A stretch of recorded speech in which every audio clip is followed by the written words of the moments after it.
Okay, നമുക്ക് അടുത്ത പോർഷനിലേക്ക് പോകാം. അപ്പോൾ നമ്മൾ കഴിഞ്ഞ ക്ലാസ്സിൽ എക്സ്ട്രാക്ഷൻ ഓഫ് സോഡിയം പഠിച്ചു, എക്സ്ട്രാക്ഷൻ ഓഫ് അലുമിനിയം പഠിച്ചു. എക്സ്ട്രാക്ഷൻ ഓഫ് സോഡിയത്തിന് പ്രത്യേകിച്ച് പേരൊന്നുമില്ല. നമ്മൾ സോഡിയം പൊട്ടാസ്യം ഒക്കെ എക്സ്ട്രാക്ട് ചെയ്യുന്നത് ഇലക്ട്രോളിസിസ് മെത്തേഡ് വഴിയാണ്. അവരുടെ മോൾട്ടൺ ക്ലോറൈഡുകൾ അല്ലെങ്കിൽ ക്ലോറൈഡുകളുടെ ഇലക്ട്രോളിസിസ് എന്ന് അറിഞ്ഞിരിക്കുക. എക്സ്ട്രാക്ഷൻ ഓഫ് അലുമിനിയം, അലുമിനിയത്തിന്റെ എക്സ്ട്രാക്ഷന്റെ പേര് halls process or halls process ആണ്. പക്ഷെ അലുമിനിയത്തിന്റെ ഓരോ വെരിഫൈ ചെയ്ത പ്രോസസ്സിന്റെ പേര് ബേയേഴ്സ് പ്രോസസ് ആണ്. രണ്ട് സിമ്പിൾ ആയിരുന്നു, നമ്മൾ പഠിച്ചു. ഇത് നമുക്ക് എക്സ്ട്രാക്ഷൻ ഓഫ് അയണിലേക്ക് പോകാം. നമുക്കറിയാം അയണിന്റെ പ്രധാനപ്പെട്ട ഓറുകൾ ഒന്ന് ഹേമറ്റൈറ്റ് Fe2O3, രണ്ട് മാഗ്നറ്റൈറ്റ് Fe3O4 ആണ്. പിന്നെ അയണിന് FeS എന്ന അയൺ പെറിറ്റിസ് ഉണ്ട്. FeS ഇഷ്ടം പോലുള്ളത് അയൺ പെറിറ്റിസ് ആണ്. FeS ആണ്. നമ്മുടെ കടക്കൽ പ്രദേശത്തൊക്കെ അയൺ പെറിറ്റിസ് ഇഷ്ടം പോലെ ഉണ്ട്. അതുകൊണ്ടാണ് ഇവിടെ ഇടി ആയുന്നത് കൂടുതലായിട്ടെന്നാണ് ജിയോളജിസ്റ്റുകൾ കണ്ടെത്തിയത്. പക്ഷേ FeSലെ മേജർ ഇമ്പ്യൂരിറ്റി സൾഫർ ആണ്. നമ്മൾ എത്രയൊക്കെ കോൺസെൻട്രേറ്റ് ചെയ്ത് ആലും അതിനകത്ത് കുറച്ച് സൾഫർ ഉണ്ടായിരുന്നു. അപ്പൊ അങ്ങനെ ലഭിക്കുന്ന അയൺ ബ്രിട്ടിലായി ചോക്കോട്ട് ചെയ്യുന്നതിൽ ഒഴിഞ്ഞു. അപ്പൊ നമുക്കതിനെ ഹാമർ ചെയ്യാൻ പറ്റില്ല, വെൽഡ് ചെയ്യാൻ പറ്റില്ല, ഫോർജ് ചെയ്യാൻ പറ്റില്ല. ചുരുക്കി പറഞ്ഞാൽ ഇത് നമ്മൾ എന്തൊക്കെ പർപ്പസിന് അയൺ ഉപയോഗിക്കുന്നുണ്ടോ ആ പർപ്പസിനൊന്നും ആ ഇരുമ്പ് കൊള്ളത്തില്ല. എവിടെ നിന്നുണ്ടാക്കുന്ന അയൺ പ്രൊഡക്ട്സിൽ നിന്നുണ്ടാക്കുന്ന അയൺ കൊള്ളത്തില്ല, ക്വാളിറ്റി ഇല്ല. അതുകൊണ്ടാണ് അയൺ പ്രൊഡക്ട്സ് അബൻഡന്റ് ആണ്, ഇഷ്ടം പോലെ ഉണ്ടെങ്കിലും അതിൽ നിന്ന് അയൺ നമ്മൾ എക്സ്ട്രാക്ട് ചെയ്യാത്തത്. ഒരിക്കൽ പരീക്ഷയ്ക്ക് ചോദിച്ചതാണ്. അയൺ പ്രൊഡക്ട്സ് അയണിന്റെ സൾഫൈഡൽ ഫോമിലുള്ള ഓറാണ്. ഫൂൾസ് ഗോൾഡ് എന്ന പേരിൽ അറിയപ്പെടുന്ന സാധനമാണത്, അല്ലേ? അപ്പൊ നമ്മൾ എത്രയൊക്കെ കോൺസെൻട്രേറ്റ് ചെയ്താലും അതിനകത്ത് കുറച്ചെങ്കിലും സൾഫർ ഉണ്ടാകും. അയൺ എക്സ്ട്രാക്ട് ചെയ്ത് വരുമ്പോൾ റിഫൈൻ ചെയ്താൽ പോലും ഉണ്ടാകും. അപ്പൊ അങ്ങനെ ലഭിക്കുന്ന അയണില് സൾഫറിന്റെ പ്രസൻസ് ഒരു ട്രേസ് എമൗണ്ടെങ്കിലും ഉണ്ടായാൽ അയൺ ബ്രിട്ടിലായി പോകും, ക്വാളിറ്റി ഇല്ലാത്ത അയണായിരിക്കും ലഭിക്കുന്നത്. That iron cannot be used for welding purpose or forging purpose or cannot be hammered. അല്ലേ? So iron generally does not extract from iron sulfide or impurities. അപ്പോൾ ഹേമറ്റൈറ്റും മാഗ്നറ്റൈറ്റും ഓക്സിഡൽ ഫോമിലുള്ളതാണ്. ഈ മാഗ്നറ്റൈറ്റിനെ കുറിച്ച് പോലെ ഒരു എൻട്രൻസ് പരീക്ഷ ചോദിച്ചു. മാഗ്നറ്റൈറ്റിൽ അയണിന്റെ ഓക്സിഡേഷൻ സ്റ്റേറ്റ് എത്രയെന്നാണ് ചോദിച്ചത്. കണ്ടുപിടിച്ചാൽ എത്ര കിട്ടും? 4 ഓക്സിജന് -8 -8/3 8/3 എന്ന് എഴുതി വെക്കരുത്. അങ്ങനെ ഒരു ഫ്രാക്ഷണൽ ഓക്സിഡേഷൻ സ്റ്റേറ്റ് ഒരെണ്ണത്തിനും ഇല്ല. പിന്നെ എന്താ Fe3O4 എന്ന് പറഞ്ഞാൽ ഇതാണ് സാധനം. Fe2O3 FeO ഇത് രണ്ടും കൂടി ഇരിക്കുകയാണ്. കൂട്ടി നോക്ക്. Fe3O4 ഇവിടെ അയണിന്റെ ഓക്സിഡേഷൻ സ്റ്റേറ്റ് +3, ഇവിടെ അയണിന്റെ ഓക്സിഡേഷൻ സ്റ്റേറ്റ് +2. ഇപ്പൊ +3 ഓക്സിഡേഷൻ സ്റ്റേറ്റ് ഉള്ള രണ്ട് അയണും +2 ഓക്സിഡേഷൻ സ്റ്റേറ്റ് ഉള്ള ഒരു അയണുമാണ് എവിടെ ഉള്ളത്? Fe3O4 ഉള്ളത്. അതാണ് അതിന്റെ കറക്റ്റ് ഓപ്ഷൻ. അല്ലാതെ അരിത്തമെറ്റിക് ആയിട്ട് കാൽക്കുലേറ്റ് ചെയ്ത് വെച്ചിട്ട് ഇത് 8/3 എന്ന് കണ്ടുപിടിച്ച് വെക്കലല്ല. Fe3O4 ന്റെ ഓക്സിഡേഷൻ സ്റ്റേറ്റ് ചോദിച്ചാൽ Fe3O4 ൽ 3 അയൺ ഉണ്ട്. അതിൽ 2 പേർക്ക് +3 ഓക്സിഡേഷൻ സ്റ്റേറ്റും ഒരാൾക്ക് +2 ഓക്സിഡേഷൻ സ്റ്റേറ്റുമാണ് എന്ന് നിങ്ങൾ മനസ്സിലാക്കി വെച്ചേക്കുക. ഓക്കെ, അപ്പൊ ഈ പറഞ്ഞ രണ്ട് ഓറുകളിൽ നിന്നാണ് അയൺ സാധാരണഗതിയിൽ എക്സ്ട്രാക്ട് ചെയ്യുന്നത്. ഓർ ഏതാണെന്ന് മനസ്സിലായല്ലോ. പിന്നെ അപ്പൊ ഇതിന്റെ കോൺസെൻട്രേഷൻ ഏത് മെത്തേഡ് ഉപയോഗിക്കും? ലെവിഗേഷൻ ഓർ ഗ്രാവിറ്റി സെപ്പറേഷൻ ഉപയോഗിക്കാം, അതുപോലെ മാഗ്നറ്റിക് സെപ്പറേഷൻ ഉപയോഗിക്കാം. അങ്ങനെ ഓരോന്നും നമ്മൾ കോൺസെൻട്രേറ്റ് ചെയ്ത് എടുക്കും. ഓക്കെ, അതിനുശേഷം എക്സ്ട്രാക്ട് ചെയ്യുന്നതിന് മുന്നേ പ്രിവെന്റീവ് ട്രീറ്റ്മെന്റ് വേണമല്ലോ. ഇവിടെ നമ്മൾ കാൽസിനേഷൻ ഉപയോഗിക്കണോ റോസ്റ്റിംഗ് ഉപയോഗിക്കണമോ? ഓക്സിഡൽ ഫോമിലാണെങ്കിൽ കാൽസ്യം ചെയ്താൽ മതി എന്ന് പറഞ്ഞിട്ടുണ്ടല്ലോ. സൾഫൈഡ് ആണെങ്കിലാണ് നമ്മൾ റോസ്റ്റ് ചെയ്യേണ്ടത്, ഓക്സിജന്റെ ആവശ്യമുള്ളത്. അപ്പൊ അത് നമ്മൾ ഓറെണ്ണം സെലക്ട് ചെയ്തു. അങ്ങനെ കിട്ടിയ ഓറെണ്ണം നമ്മൾ വാഷ് ചെയ്തു. പിന്നെ മാഗ്നറ്റിക് സെപ്പറേഷൻ വേണമെങ്കിൽ ഉദയമാക്കി അങ്ങനെ കോൺസെൻട്രേറ്റ് ചെയ്തു. കോൺസെൻട്രേറ്റ് ചെയ്ത ഓറനെ നമ്മൾ കാൽസിനേഷൻ ഉദയമാക്കി. അപ്പൊ ഇതിനകത്ത് വല്ല വാട്ടർ വേപ്പറോ വോളറ്റൈൽ ഇമ്പ്യൂരിറ്റീസോ ഉണ്ടെങ്കിൽ അതൊക്കെ അങ്ങ് പോയിരുന്നു. അപ്പൊ നമ്മളിൽ ഇരിക്കുന്നു കാൽസൈൻഡ് ഓർ. നേരത്തെ നമ്മൾ കണ്ടു ഇതിനകത്തുള്ള പ്രധാനപ്പെട്ട ഗ്യാങ് എത്രയൊക്കെ നമ്മൾ കോൺസെൻട്രേറ്റ് ചെയ്താലും കുറച്ച് സിലിക്ക ഇതിനകത്ത് ഉണ്ടായിരിക്കും. ഗ്യാങ് സിലിക്കയാണ്, അതിന് അസിഡിക് നേച്ചറാണ്. ഇത് ഓറിനോടൊപ്പം ഉണ്ട് എന്ന് നമ്മൾ മനസ്സിൽ കരുതിക്കോളാം. അപ്പൊ കാൽസൈൻഡ് ഓർ അതിനകത്ത് ആൾറെഡി കുറച്ച് സിലിക്ക ഉണ്ടായിരിക്കും. ഇനി അയൺ എക്സ്ട്രാക്ട് ചെയ്യാൻ ഉപയോഗിക്കുന്ന ഫർണസിന്റെ പേരാണ്, കൊച്ചു ക്ലാസ്സിൽ നിങ്ങൾ പഠിച്ചിട്ടുണ്ടായിരിക്കും, ബ്ലാസ്റ്റ് ഫർണസ്. 16 മീറ്റർ ഉയരമുള്ള ഒരു ഫർണസാണ്. അപ്പൊ നമ്മളെ ഈ കെട്ടിടത്തിന് 6 ഏകദേശം ഈ കെട്ടിടത്തിന് നമ്മുടെ 3-ാം നിലയുടെ അത്രയും ഉയരമുള്ള ഒരു ഫർണസാണ്, ബ്ലാസ്റ്റ് ഫർണസ് എന്ന് പറയുന്നത്. ഇതിന്റെ മണ്ടയില് ഒരു കപ്പ് ആൻഡ് കോൺ അറേഞ്ച്മെന്റ് കാണും. അത് നിങ്ങൾ എല്ലാവരും കണ്ടിട്ടുണ്ട്. കപ്പ് ആൻഡ് കോൺ അറേഞ്ച്മെന്റ് നമ്മുടെ നാട്ടിലൊക്കെ വീട് വാർക്കാനായിട്ട് ഒരു മിക്സർ കൊണ്ടുവരില്ലേ, കോൺക്രീറ്റ് മിക്സർ. അതിന്റെ ഒരു സാധനം ഒരു താഴോട്ട് ഇങ്ങനെ നീണ്ടിരിക്കും. അതിനകത്തോട്ടാണല്ലേ മേശരിമാര് ചെല്ലിയും മണലും സിമെന്റും കൊണ്ട് ഇട്ട് കൊടുക്കുന്നത്. എന്നിട്ട് ഒരു ലിവർ വലിച്ച് പൊക്കുമ്പോ ഈ സാധനം തനിയെ പൊങ്ങി ആ റൊട്ടേറ്റ് ചെയ്യുന്ന സാധനത്തിൽ ചെന്ന് വീഴുന്ന കണ്ടിട്ടില്ലേ? അതാണ് കപ്പ് ആൻഡ് കോൺ അറേഞ്ച്മെന്റ്. ഒരു കപ്പാണത്. ആ കപ്പിലോട്ട് നമ്മൾ സാധനങ്ങൾ ഇട്ട് കൊടുക്കും. വെയിറ്റ് കൂടുന്നതിനനുസരിച്ച് ഉയർന്നു വരികയോ അല്ലെങ്കിൽ ലിവർ വലിച്ച് പൊക്കി നമുക്ക് ഇതിനെ അങ്ങോട്ട് ഇട്ട് കൊടുക്കാം. അത് തന്നെ ചെയ്യുന്നത്. ഈ ബ്ലാസ്റ്റ് ഫർണസിന്റെ മണ്ടയിലൊന്നും ആരും കയറണ്ട. ഈ കപ്പ് ആൻഡ് കോൺ അറേഞ്ച്മെന്റ് അതിനുണ്ട്. അതിനകത്ത് സാധനങ്ങൾ ഇട്ട് കൊടുക്കുമ്പോൾ പിന്നെ ലിവർ വലിച്ചു നോക്കിയാൽ നേരെ ചെന്ന് ബ്ലാസ്റ്റ് ഫർണസിനകത്തേക്ക് സാധനം ഡിപ്പോസിറ്റ് ചെയ്ത് അവിടെ അടഞ്ഞങ്ങ് ഇരുന്നോളും. അപ്പൊ മണ്ടയിലുള്ള സംവിധാനത്തിന്റെ പേരാണ് കപ്പ് ആൻഡ് കോൺ അറേഞ്ച്മെന്റ്.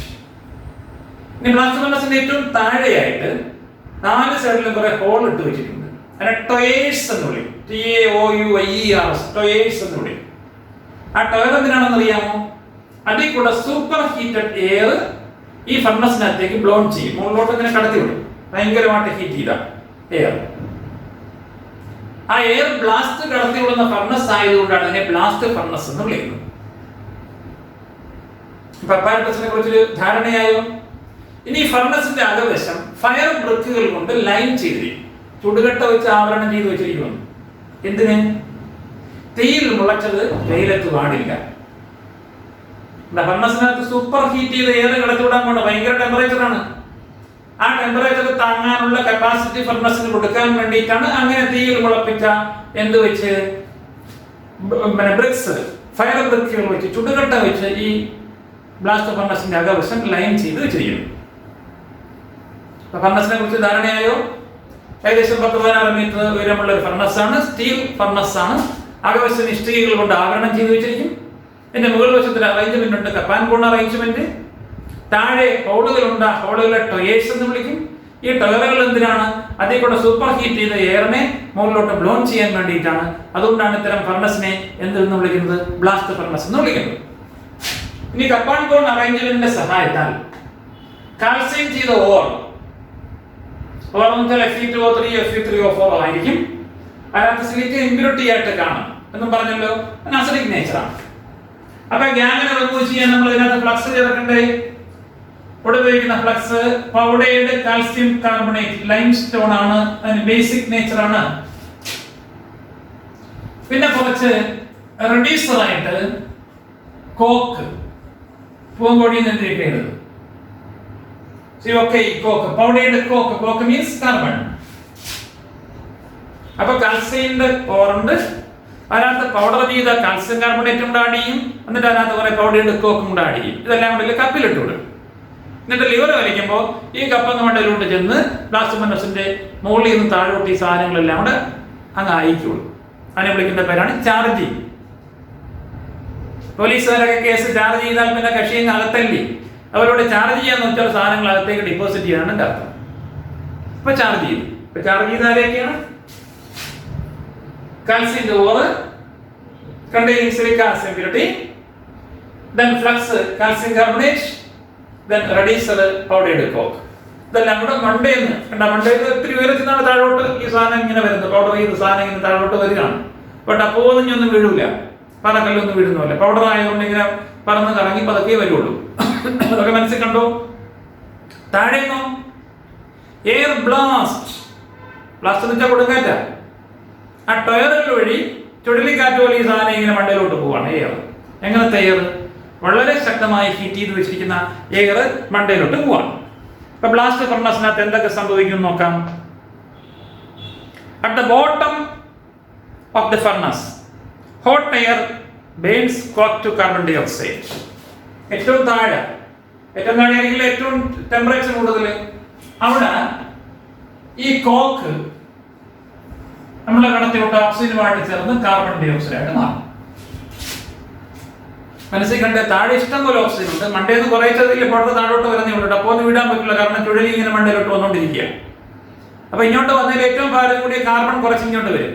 അപ്പൊ കുറച്ച് കാർബണും ഒരുപാട് ഓക്സിജനും അത് കാർബൺ ഡൈ ഓക്സൈഡ് ആയിട്ട് മാറും. ഇങ്ങനെ കിട്ടിയ കാർബൺ ഡൈ ഓക്സൈഡും കൂടെ മണ്ടയിലോട്ട് പോകും. ഓക്സിജനോടൊപ്പം മണ്ടയിലോട്ട് പോകുമ്പോൾ വീണ്ടും കാർബൺ അവിടെ താഴോട്ട് വരികയല്ലേ. അപ്പോൾ വീണ്ടും അവിടെ നിന്ന് വന്ന കാർബൺ, ബാക്കിയുള്ള കാർബൺ ഈ കാർബൺ ഡൈ ഓക്സൈഡുമായി ചേർന്ന് കാർബൺ മോണോക്സൈഡ് ആയിട്ട് മാറും. അപ്പൊ ഏറ്റവും ലോവർ മോസ്റ്റ് പാർട്ടിൽ കാർബൺ ഓക്സൈഡുമായി ചേർന്ന് കാർബൺ ഡൈ ഓക്സൈഡ് ആകും. ഇങ്ങനെ ഉണ്ടാകുന്ന കാർബൺ ഡൈ ഓക്സൈഡ് മണ്ടയിലോട്ട് പോകുമ്പോൾ വീണ്ടും കാർബൺ താഴോട്ട് വരികയാണ്. ചൂടപ്പം പോലെ കാർബൺ ഡൈ ഓക്സൈഡ് പോകുമായിരുന്നു. ആ ഹൈ ടെമ്പറേച്ചറിൽ കാർബൺ ആ കാർബൺ ഡൈ ഓക്സൈഡുമായി ചേർന്ന് എന്തായി മാറും? കാർബൺ മോണോക്സൈഡ് ആയിട്ട് മാറും. ഇനി ഇപ്പൊ ഫസ്റ്റ് സ്റ്റേജ് മനസ്സിലായല്ലോ. അടുത്ത ബോട്ടത്തിൽ നിന്ന് സംഭവിച്ച കാര്യങ്ങൾ, കാർബൺ ഡൈ ഓക്സൈഡ് ഉണ്ടായി അല്ലേ. ആ കാർബൺ ഡൈ ഓക്സൈഡ് മുകളിലോട്ട് പോയപ്പോൾ അത് എക്സോതെർമിക് റിയാക്ഷൻ ആണ്. കാർബൺ ഡൈ ഓക്സൈഡ് മുകളിലോട്ട് പോയപ്പോൾ വീണ്ടും അവിടെ നിന്ന് വന്ന കാർബണുമായിട്ട് ചേർന്ന് അത് കാർബൺ മോണോക്സൈഡ് ആയിട്ട് മാറി. ഇപ്പൊ അത് എൻഡോതെർമിക് റിയാക്ഷൻ ആയിട്ട് മാറി. ഏകദേശം 1570 കെൽവിൻ ടെമ്പറേച്ചർ ആണ് ആ ഭാഗത്തുള്ളത്. ഇനി അടുത്തതോ ഈ കാൽസ്യം കാർബണേറ്റ് ആ മിഡിൽ പോർഷനിൽ ഇപ്പം ഏറ്റവും താഴത്തെ കാര്യങ്ങളാണ് പറഞ്ഞത്. ഇനി അതിന് തൊട്ട് മുകളിലത്തെ സ്ഥലത്ത് വെച്ച് കാൽസ്യം കാർബണേറ്റ് വിഘടിച്ച് കാൽസ്യം ഓക്സൈഡും കാർബൺ ഡൈ ഓക്സൈഡായിട്ട് മാറും. ഇങ്ങനെ ഉണ്ടായ കാൽസ്യം ഓക്സൈഡ് നമ്മുടെ ഈ സിലിക്കയുമായി ചേർന്ന് കാൽസ്യം സിലിക്കേറ്റ് ആയിട്ട് മാറും. അതാണ് ഇവിടുത്തെ സ്ലാഗ്. കണ്ടോ? ഇനി അടുത്ത റിയാക്ഷൻ എന്താണെന്ന് നോക്കാം. അപ്പർ സോണിൽ ഏറ്റവും മണ്ടയിലത്തെ സ്ഥലത്ത് Fe2O3 ഈ CO അങ്ങോട്ട് ചെന്നു 2Fe plus 3CO എന്തായി മാറി? Fe2O3 അയണാക്കി മാറ്റി. അവിടെ കുറെ റിയാക്ഷൻസ് പറയുന്നുണ്ട്, ഇത് എഴുതിയാൽ മതി. അയണായിട്ട് മാറും. ഇങ്ങനെ ഉണ്ടാകുന്ന അയൺ ഏറ്റവും ഡെൻസിറ്റി കൂടുതലായി അത് ഒഴികെ ഏറ്റവും താഴെ വരും. ബ്ലാസ്റ്റ് ഫർണസിന്റെ ഏറ്റവും താഴെ വരും. ഏറ്റവും താഴെ അയൺ വന്നിങ്ങനെ കിടക്കും. അതിന്റെ മണ്ടയിൽ കാൽസ്യം സിലിക്കേറ്റ് സ്ലാഗ് വന്ന് നിൽക്കും.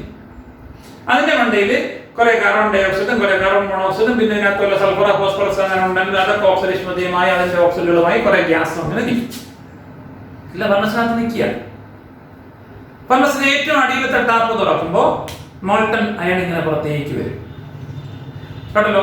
ആ അയണിന് തീരെ ക്വാളിറ്റി കാണില്ല. അതിനെ വിളിക്കുന്ന പേരാണ് പിഗ് അയൺ. ഇത് വിളിക്കും പിഗ് അയൺ എന്ന് വിളിക്കും. ഇപ്പൊ ബ്ലാസ്റ്റ് ഫർണസിൽ നിന്ന് ലഭിക്കുന്ന അയണിനെ വിളിക്കുന്ന പേരാണ് പിഗ് അയൺ. അല്ലെ, that contain 4% carbon, impurities like sulfur, phosphorus, silicon, etc. ഇതിനകത്ത് 4% കാർബൺ കാണും. പിന്നെ സൾഫർ, ഫോസ്ഫറസ്, സിലിക്കൺ, മാംഗനീസ് ഇതൊക്കെ ഇമ്പ്യൂരിറ്റീസ് ആയിട്ട് ഇതിനകത്ത് കാണുകയും ചെയ്യും. ഇങ്ങനെയുള്ള പൂവർ ക്വാളിറ്റി അയൺ, ഒട്ടും ക്വാളിറ്റി ഇല്ലാത്ത ഈ അയണിനെ വിളിക്കുന്ന പേരാണ് പിഗ് അയൺ. അതുതന്നെ കൊള്ളത്തിലെ വേറെ പന്നി. അതുകൊണ്ടാണ് ആ പന്നിക്കുട്ടികളെ എന്ത് വിളിച്ചത്? പിഗ് അയൺ എന്ന് വിളിച്ചത്. പിഗ് അയണിന് കിട്ടി. അതിനെ വണ്ടി ടാപ്പ് തുറക്കുമ്പോൾ കാൽസ്യം സിലിക്കേറ്റ് കിട്ടും, സ്ലാഗ് കിട്ടും. അത് സിമെന്റ് നിർമ്മിക്കാൻ ഉപയോഗിക്കും. അവർ റോഡ് ടാറിക്കുന്നതിനായിട്ട് കാൽസ്യം സിലിക്കേറ്റ് ഉപയോഗിക്കും.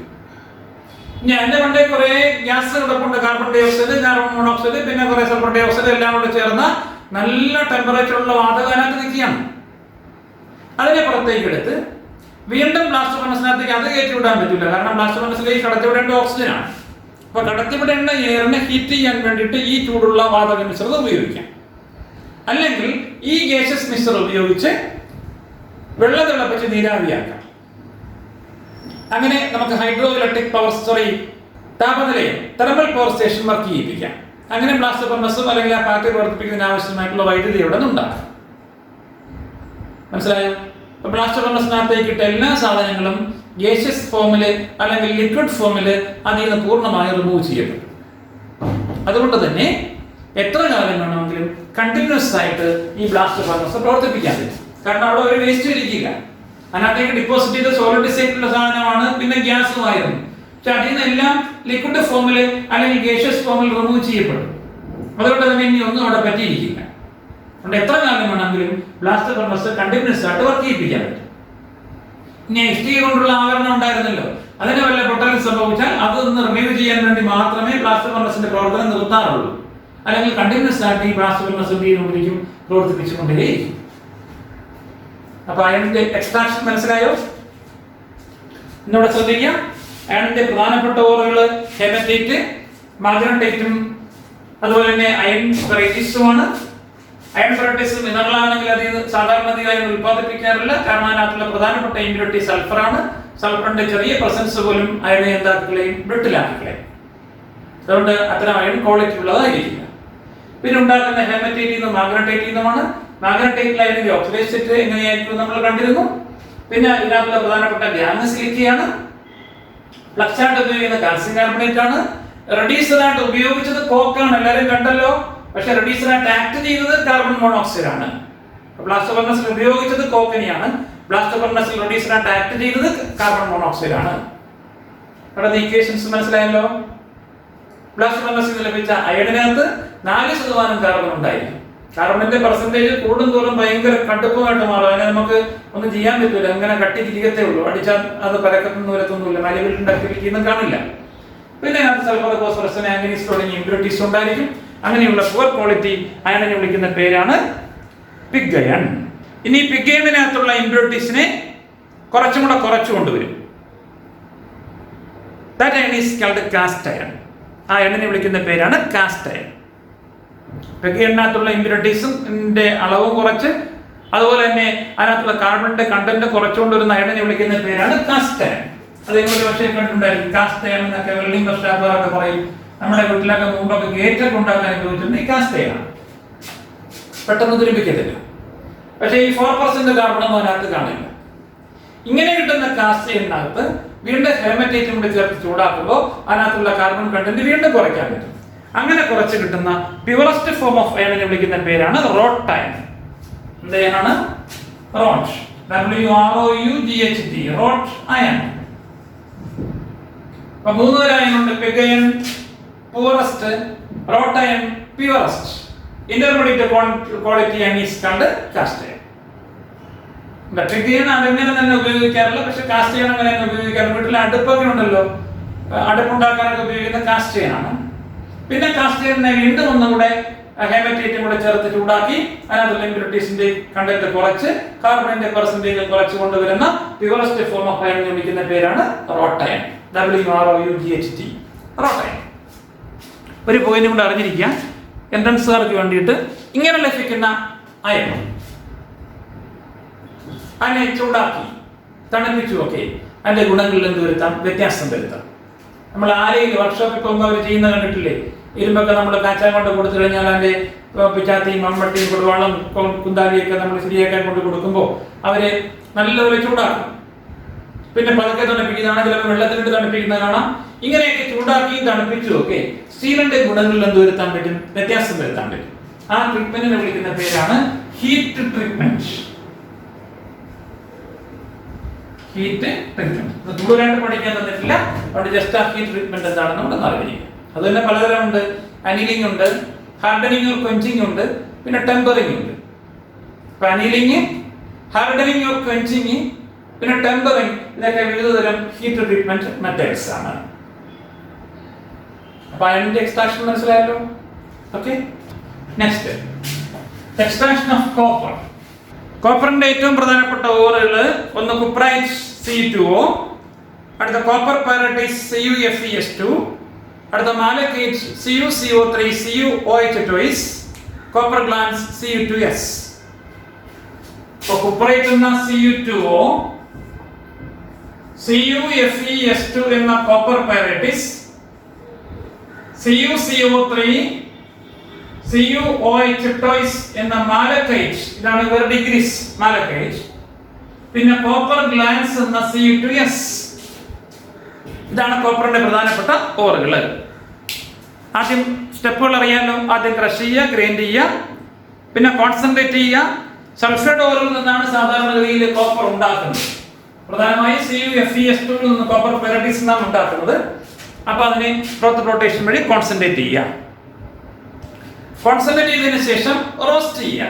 കാരണം സൾഫൈഡ് ഫോമിലല്ലേ ഇരിക്കുന്നത്. റോസ്റ്റ് ചെയ്യുമ്പോൾ എന്തൊക്കെ സംഭവിക്കും നോക്കുക.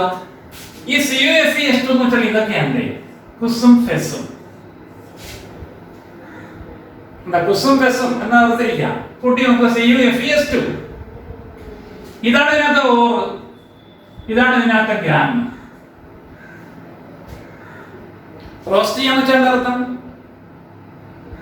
ഇവിടെ കപ്പലിന്റെ റോസ്റ്റ് ചെയ്യുന്ന പോലെ തന്നെ റോസ്റ്റ് ചെയ്യാം. ഇത് ഗാങ് ആയതുകൊണ്ട് ഇതിന് ബേസിക് നേച്ചറാണ്. അയൺ സബ്സ്ട്രേറ്റ് അല്ലേ, കുറച്ച് സിലിക്കയും കൂടെ ചേർത്ത് റോസ്റ്റ് ചെയ്യാം. ഇവിടെ നമ്മൾ ഫ്ലക്സ് ആയിട്ട് അസിഡിക് നേച്ചറുള്ള സിലിക്ക ചേർക്കുന്നു. ഇവിടുത്തെ ഗ്യാങ് ബേസിക് നേച്ചറുള്ള ഫെറസ് സൾഫൈഡ് ആണ്. റോസ്റ്റ് ചെയ്യുമ്പോൾ ഈ Cu റോസ്റ്റ് ചെയ്യുന്നതിന് ഇഷ്ടംപോലെ ഓക്സിജൻ ഉപയോഗിക്കപ്പെടുക എന്നാണ്. CuS എന്നുള്ളത് Cu2S ഉം Cu2O യുമായി മാറും. CuS എന്ന് വെച്ചാൽ അതിനകത്ത് 50% സൾഫർ ഉണ്ട്.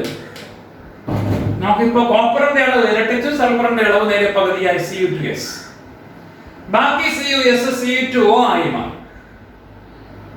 റോസ്റ്റ് ചെയ്യുമ്പോൾ FeS FeO ആയി മാറും. അതുപോലെ മനസ്സിലാക്കുക.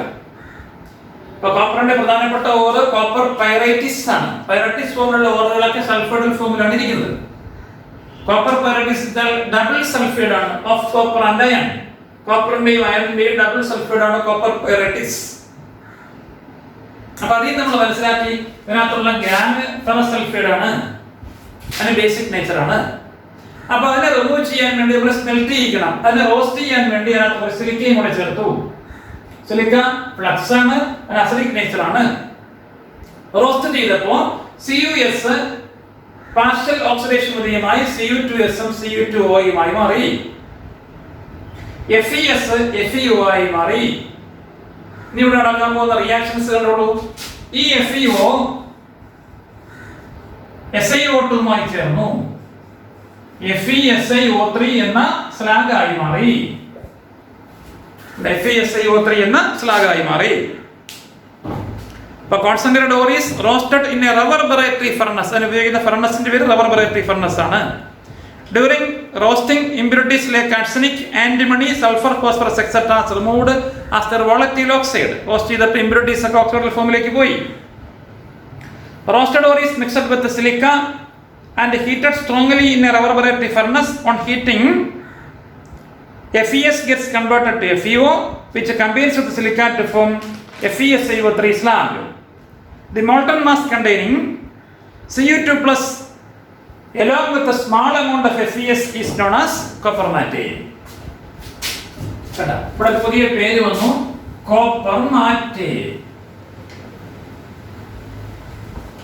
കോപ്പർ മാറ്റേ എന്ന് പറഞ്ഞാൽ FeSiO3 സ്ലാഗ് പോയി കഴിഞ്ഞു. ഇനി ഇതിനകത്ത് കുറെ Cu2+ ഉണ്ട്, ഒരൽപ്പ FeO ബാക്കിയാണ്. എന്താ ആ സാധനത്തിനെ വിളിക്കുന്ന പേരാണ് കോപ്പർ മാറ്റേ. ഇനി നടക്കുന്ന റിയാക്ഷൻസ് ആണ് നമുക്ക് നോക്കേണ്ടത്. അപ്പൊ കോപ്പർ മാറ്റേക്കകത്ത് ഒരൽപ്പ FeO ഇരിപ്പുണ്ട്, ബാക്കി ഈ Cu2S ഇരിപ്പുണ്ടെന്നാണ് പറഞ്ഞത്. ആ Cu2S നെ വീണ്ടും നമ്മൾ റെവർബറേറ്ററി ഫർണസിലിട്ട് ഹീറ്റ് ചെയ്യുമ്പോൾ Cu2O ആയി മാറും. അങ്ങനെ കിട്ടുന്ന ഈ Cu2S ആ Cu2O-യുമായി ചേർന്ന് 2 Cu ഇവിടെ 4 Cu 6 Cu plus SO2 FeO ബാക്കിയുണ്ടെന്നല്ലേ പറഞ്ഞത്. വീണ്ടും ഹീറ്റ് ചെയ്യുമ്പോൾ ഇച്ചിരി മണലും കൂടെ ഇട്ട് കൊടുത്താൽ മതി, FeSiO3 എന്ന് പോകും. ഇങ്ങനെ കിട്ടുന്ന കോപ്പർ മോൾട്ടൺ ഫോമിലായിരിക്കും കിട്ടുക. ആ കോപ്പർ നമ്മളൊരു പാത്രത്തിലേക്ക് ഒഴിക്കുമ്പോൾ അതിനിടെ കൂടെ SO2 ഗ്യാസിന്റെ മണ്ടയിലോട്ട് വരും, വന്ന് അതിന്റെ ബബിൾസ് ഫോം ചെയ്യും. ഈ ബബിള് ഈ കോപ്പർ സോളിഡിഫൈ ചെയ്താലും അതിന്റെ മണ്ടയിൽ തന്നെ കാണാം. അതുകൊണ്ട് ഒരു ഗ്ലിസ്റ്റേർഡ് അപ്പിയറൻസ് തന്നെ ലഭിക്കും. So it is called blister copper, which is 99% pure. 90 to 99% pure. അപ്പൊ അങ്ങനെ കിട്ടുന്ന കോപ്പറിനെയാണ് ബ്ലിസ്റ്റർ കോപ്പർ എന്ന് വിളിക്കുന്നത്. കേട്ടല്ലോ. അതിന് റിഫൈൻ ചെയ്യാൻ വീണ്ടും ഇലക്ട്രോലൈറ്റിക് മെത്തേഡ് ഉപയോഗിക്കും. ബ്ലിസ്റ്റർ കോപ്പറിനെ ആനോഡായിട്ടും ഇംപ്യൂർ കോപ്പറായ ബ്ലിസ്റ്റർ കോപ്പറിനെ ആനോഡായിട്ടും പ്യുവർ കോപ്പറിനെ കാഥോഡായിട്ടും കോപ്പർ സൾഫേറ്റ് സൊല്യൂഷനെ ഇലക്ട്രോലൈറ്റ് ആയിട്ട് ഉപയോഗിച്ച് ഇലക്ട്രോളിസിസ് നടത്തുമ്പോൾ പ്യുവർ കോപ്പർ കാഥോഡിൽ ഡിപ്പോസിറ്റ് ചെയ്യും, ഇംപ്യൂരിറ്റീസ് ആനോഡ് മഡായിട്ട് അവിടെ തന്നെ കിടക്കും. ഇതാണ് കോപ്പറിന്റെ എക്സ്ട്രാക്ഷൻ. അപ്പൊ കോപ്പറിന്റെ എക്സ്ട്രാക്ഷൻ മനസ്സിലായോ? കോപ്പറിന്റെ ഓറ്, അതിനകത്തുള്ള ഇംപ്യൂരിറ്റി ഏതാണ്, നമ്മൾ ഉപയോഗിക്കുന്ന ഫ്ലക്സ് ഏതാണ്, റോസ്റ്റ് ചെയ്യുമ്പോൾ നടക്കുന്ന റിയാക്ഷൻസ്. റോസ്റ്റ് ചെയ്യുമ്പം ബഹുഭൂരിപക്ഷം ഒരു 90% FeOയും സ്ലാഗായിട്ട് റിമൂവ് ചെയ്യപ്പെടും. പിന്നെ നമുക്ക് ഒരല്പം FeOയും കോപ്പർ സൾഫൈഡും കൂടി ചേർന്ന ഒരു മോൾട്ടൺ സാധനം കിട്ടും. അതിനെ വിളിക്കുന്ന പേരാണ് കോപ്പർ മാറ്റ്. ഈ കോപ്പർ മാറ്റയ്ക്കകത്ത് കുറച്ചും കൂടെ സാൻഡ് ചേർത്ത് ഒരു റോബറേറ്ററി ഫർണസിലൊക്കെ ശക്തിയായിട്ട് ചൂടാക്കുമ്പോൾ ഈ നടക്കുന്ന റിയാക്ഷൻസ് ഒക്കെ ഈ റിയാക്ഷൻ വീണ്ടും റിപ്പീറ്റ് ചെയ്യും. കാരണം FeO കുറച്ചുണ്ടായിരുന്നല്ലോ, FeSiO3 ആയിട്ട് മാറും. പിന്നെ Cu2S Cu2O ആയിട്ട് മാറും. കണ്ടോ, ഇത് റെഡ്യൂസർ ആയിട്ട് ആക്ട് ചെയ്യും, ഇത് ഓക്സിഡൈസർ ആയിട്ട് ആക്ട് ചെയ്യും. അങ്ങനെ സ്വയം ഓക്സിഡേഷനും റിഡക്ഷനും വിധേയമാകുന്നു. ഇവിടെ പ്രത്യേകിച്ച് റെഡ്യൂസിംഗ് ഏജന്റ് ആവശ്യമൊന്നുമില്ല. അങ്ങനെ നമുക്ക് കോപ്പർ കിട്ടി. ആ മോൾട്ടൺ കോപ്പറിന്റെ ഇടയിൽ കൂടെ SO2 ഗ്യാസ് എസ്കേപ്പ് ചെയ്യപ്പെടുന്നതിന്റെ ഫലമായി ഉണ്ടാകുന്ന ബ്ലിസ്റ്റേഴ്സ് കോപ്പർ സോളിഡിഫൈ ചെയ്താൽ അതിന് മണ്ടയിൽ തന്നെ കാണും. അതുകൊണ്ട് ഈ കോപ്പറിനെ ബ്ലിസ്റ്റർ കോപ്പർ എന്ന് വിളിക്കും. ഇത് 90 to 99% വരെ പ്യൂരിഫിക്കേഷൻ ഉള്ളതായിരിക്കും. പക്ഷേ ഇലക്ട്രിഫിക്കേഷനൊക്കെ ഉപയോഗിക്കേണ്ട കോപ്പർ 100% പ്യൂരിറ്റി ഉള്ളതായിരിക്കണം. അതുകൊണ്ട് തന്നെ റിഫൈൻ ചെയ്യാനായിട്ട് ഇലക്ട്രോലൈറ്റിക് റിഫൈനിങ് ഉപയോഗിക്കും. ഓക്കെ, ഇലക്ട്രോലൈറ്റിക് റിഫൈനിങ്ങിൽ പണ്ട് നമ്മൾ റിഫൈനിങ്ങിൽ പറഞ്ഞതാണ് ഇംപ്യൂർ മെറ്റലിനെ ആനോഡായിട്ട് ഉപയോഗിക്കുക, പ്യുവർ മെറ്റലിനെ കാഥോഡായിട്ട് ഉപയോഗിക്കുക, ആ മെറ്റലിന്റെ തന്നെ ഒരു സൊല്യൂഷൻ ഇലക്ട്രോലൈറ്റ് ആയിട്ട് ഉപയോഗിക്കുക. ഇവിടെ impure copper anode, pure copper cathode, copper sulphate solution electrolyte. Electrolysis നടത്തുമ്പോൾ ഇംപ്യൂരിറ്റീസ് എല്ലാം കൂടെ ആ ഇലക്ട്രോലൈറ്റിനകത്ത് ഡിപ്പോസിറ്റ് ചെയ്യും. അത് ആനോഡ് മണ്ടായിട്ട് ഡിപ്പോസിറ്റ് ചെയ്യപ്പെടും. പ്യുവർ കോപ്പർ കാഥോഡ് തന്നെ ഡിപ്പോസിറ്റ് ചെയ്യപ്പെടും. അങ്ങനെ നമുക്ക് പ്യുവർ കോപ്പർ കിട്ടും. ഓക്കെ, ഇനി ഒരു എക്സ്ട്രാക്ഷൻ കൂടെ ആകുമ്പോൾ ചാപ്റ്റർ ഒന്ന് കഴിയും. Extraction of zinc. സിങ്കിന്റെ എക്സ്ട്രാക്ഷൻ, സിങ്കിന്റെ ഓറുകൾ ഏതൊക്കെയാണ്? ഒന്ന് സിങ്ക് ബ്ലെൻഡ്, രണ്ടാമത്തെ ഓറ് കലാമിൻ. ഇതിനെ ഫ്രോത്ത് റൊട്ടേഷൻ വിധേയമാക്കണം, ഇതിനെ ലെവിഗേഷൻ ഓർ ഗ്രാവിറ്റി സെപ്പറേഷൻ വിധേയമാക്കണം, ഇതിനെ റോസ്റ്റ് ചെയ്യണം, ഇത് കാൽസിനേഷൻ വിധേയമാക്കിയാൽ മതി. റോസ്റ്റ് ചെയ്യുമ്പോൾ equation 2Zns plus 3O2 gives 2ZnO plus 2SO2. Calcination വിധേയമാക്കുമ്പോൾ ഇക്വേഷൻ എന്താ? ZnCO3 gives ZnO plus CO2. രണ്ടിടവും ZnO അല്ലേ ഇട്ടിരിക്കുന്നത്. ഇതിനെ റെഡ്യൂസ് ചെയ്താൽ പോലെ ZnO plus C. CO carbon monoxide വെച്ച് റെഡ്യൂസ് ചെയ്യാം. gives Zn plus CO. 2ZnO plus C gives Zn plus CO2. അല്ലെങ്കിൽ Zn plus ZnO plus CO gives Zn plus CO2. Single extraction കഴിഞ്ഞു. അപ്പോൾ അവിടെ സിംഗിന്റെ ഓറുകൾ ഏതൊക്കെയാണ്? ഒന്ന് സിംഗിൾ ബ്ലെൻഡ് ZnS, രണ്ടാമത്തത് കലാമിൻ ZnCO3. സിംഗിൾ ബ്ലെൻഡിനെ എന്ത് ചെയ്യണം? നമ്മൾ റോസ്റ്റ് ചെയ്യണം. സിംഗിൾ ബ്ലെൻഡിനെ ഫ്രോത്ത് റൊട്ടേഷൻ പ്രോസസ് വഴി വെരിഫൈ ചെയ്യണം. കാരണം സൾഫൈഡൽ ഫോം ആണ്. ഇവിടെ ലെവിഗേഷൻ വിധേയമാക്കിയാൽ മതി, കാരണം കാർബണേറ്റ് ആണ്. ഇനി റോസ്റ്റ് ചെയ്ത ഫ്രോത്ത് റൊട്ടേഷൻ വിധേയമാക്കിയ സിംഗിൾ ബ്ലെൻഡിനെ റോസ്റ്റ് ചെയ്യുക. റോസ്റ്റ് ചെയ്യുമ്പോൾ സിങ്ക് ഓക്സൈഡ് ആയിട്ട് മാറും. മറ്റേ കാൽസിനേഷൻ വിധേയമാക്കുക, അപ്പോൾ സിങ്ക് ഓക്സൈഡ് ആണ്. ഇങ്ങനെ ലഭിക്കുന്ന സിങ്ക് ഓക്സൈഡിനെ കാർബൺ മോണോക്സൈഡോ വാട്ടർ ഗ്യാസോ ഒക്കെ വെച്ച് നമുക്ക് എന്ത് ചെയ്യാൻ പറ്റും? പ്രൊഡക്ഷൻ വിധേയമാക്കാം. അങ്ങനെ നമുക്ക് പ്യുവർ സിങ്ക് കിട്ടും. അപ്പോൾ നമ്മൾ എടുത്തു പഠിച്ച സോഡിയത്തിന്റെ എക്സ്ട്രാക്ഷൻ പഠിച്ചു, അയണിന്റെ എക്സ്ട്രാക്ഷൻ പഠിച്ചു, അലുമിനിയത്തിന്റെ എക്സ്ട്രാക്ഷൻ പഠിച്ചു, കോപ്പറിന്റെ എക്സ്ട്രാക്ഷൻ പഠിച്ചു, സിങ്കിന്റെ എക്സ്ട്രാക്ഷൻ പഠിച്ചു. 4 മാർക്കിനാണ് ഈ ചാപ്റ്റർ. ഓക്കെ, ഈ ചാപ്റ്റർ കഴിഞ്ഞു. ഭംഗിയായിട്ട് 3 വീഡിയോസും പഠിച്ചിട്ടിരിക്കാം നമുക്ക് അടുത്ത ഇൻട്രാക്ഷൻ ക്ലാസ്സിന് വേണ്ടി. ഓക്കെ.